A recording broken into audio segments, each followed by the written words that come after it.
We're sitting here with head baseball coach and athletic director at Northeast Texas Community College, Chris Smith. Coach Smith, can you explain what it's like to be an Eagle off the field? Well, Brett, the biggest part of our off-the-field experience for our kids is our community involvement. Over the past several years, what we like to do is to make sure that our kids, as well as ourselves, are out in the community as much as possible. We've done several events, such as the Rotary Christmas Parade. We've done chamber events. We've served at chamber banquets. Not only that, we've done Just Say No weeks at different elementary schools. So we want to make sure that our kids are as visible as possible. This year's initiative, we're actually doing a Case for Kids.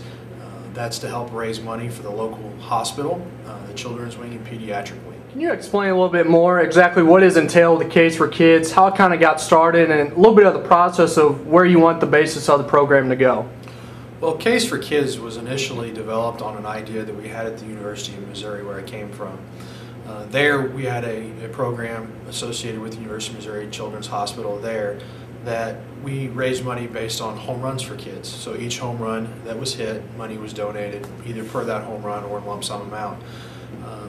Over the past year, we've kind of formulated this idea and come up with a Case for Kids idea where money is donated per strikeout. When Eagles pitchers strike out an opposing batter, then that helps generate funds or raise money for the Children's and Pediatric Wing of Titus Regional Medical Center. Earlier this year, we approached Ron Davis, the CEO of TRMC, and he was very excited about the idea and really allowed us to take a step forward in promotion of this. You mentioned in the Case for Kids initiative that for every strikeout the Eagles record throughout the 2011 season, money will be donated. What are the other ways that money can be donated for this cause?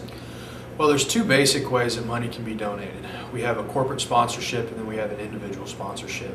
And either corporately or individually, businesses or individuals can donate per strikeout, whether it's 10 cents, 25 cents, 50 cents, or $1 per strikeout over the course of the year.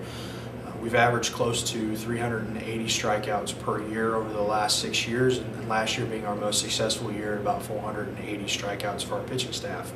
Corporately, there are 5 different levels in which people can donate, ranging from anywhere from $1,000 to $20,000 plus. We want to thank local businesses because they've really started to jump on board with this, with Allied Waste Company, with Candlewood Suites, Luminant, and several others. Like American National Bank and other individual donors that have stepped up to the plate and really started giving for this special cause for us. It sounds like this Case for Kids initiative is such a great program within the community. What are some ways that we can get some information for this program and become a possible donor? Well, there's several different locations in which you can find this information. You can find it in many locations around town with our brochures. They should be posted somewhere near our schedule cards or our posters. Not only that, you can come to our baseball website at ntcceagles.com. You can also contact Gordon Hall, the director of the foundation of the hospital. One of the biggest ways we're trying to promote this is through Facebook.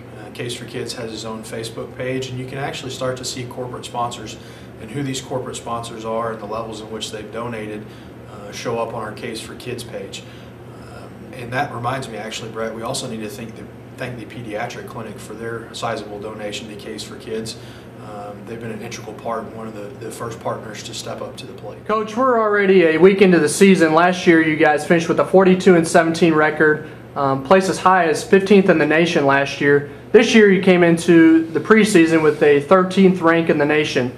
Explain a little bit how opening weekend went and how your team's responded to that 13th rank. Well, it was pretty exciting to see our names at 13.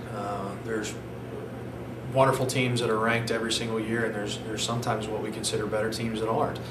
So to be considered in the top 25 as far as our Division I ranking is concerned, we feel like we're pretty lucky. Going into the weekend, we felt like we had good preparation against Cedar Valley. We touched on all the things that we needed to. The weather was a little rough early, but we were able to get outside for basically a week leading up to our first games, and felt like that we were able to go over and review a lot of things that we needed to in preparation for the first game. It was also very exciting for us for the simple fact it was our inaugural weekend for Case for Kids. Austin O'Donnell and all of our whole pitching staff actually compiled 11 strikeouts for the first 2 games, and it gave us a great start in raising money for our local children's hospital.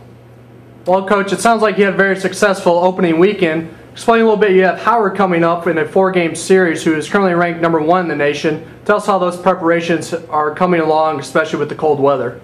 Well, this week we're trying to do the best that we can, and it seems like everyone in the state is pretty much in the same boat of practicing inside. With the ice and the cold weather that we've had over the last several days, it's been a little difficult, but we've been very fortunate with our facilities that we can do everything that we need to in a heated environment. We've got our guys still working hard.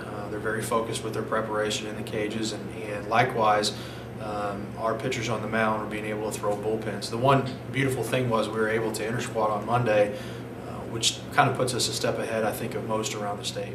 Coach, it sounds like it's a pretty exciting time at Northeast right now. We noticed within the past couple of years there's been a lot of changes, not only within athletics, but around the campus as a whole. Can you touch base a little bit on what's kind of going on?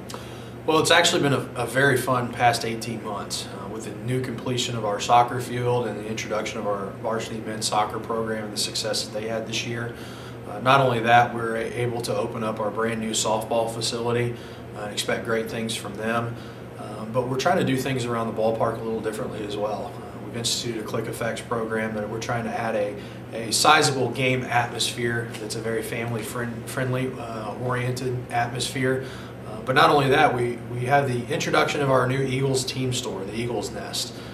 We think that that's going to be a phenomenal addition to our athletics program. It hosts a variety of different clothing options, whether it's hats or beanies, ear warmers. We've got polo shirts, t-shirts, sweatshirts. So that's going to be a fun addition for us in the 2011 season. Well, Coach, it sounds like it's a great time to be an Eagle right now. Can you explain a little bit about some of the marketing efforts that you guys have been going through, not only with fence signs, but also some game day stuff? Well, it's actually a very exciting time, Brett. We're going viral. I mean, it's a big thing for us. We want to make sure that we're out there as much as possible. You know, you can always check us out on Twitter. We do in-between inning updates of what scores are and highlights. Not only that, we're out on Facebook with our Northeast Texas Community College baseball page. We want to make sure that we're touching as many people as possible. Not only that, we've had a lot of local businesses help sponsor us this year. We would ask our fans out there to patronize those businesses that are out on our outfield fence sign or located in our media guide. But it's been exciting. You know, we're trying to reach 1,000 fans on our Facebook page. We've got about 650 up to date so far, but we do different things to help our guys and get our guys out there. We've got a Eagle Baseball Player of the Day. These videos will all be posted on YouTube and on Facebook. But we want to make sure that when we have a game day experience that we're able to look up in the stands and see a couple hundred, 300 people in the stands per weekend and really have a good, exciting time.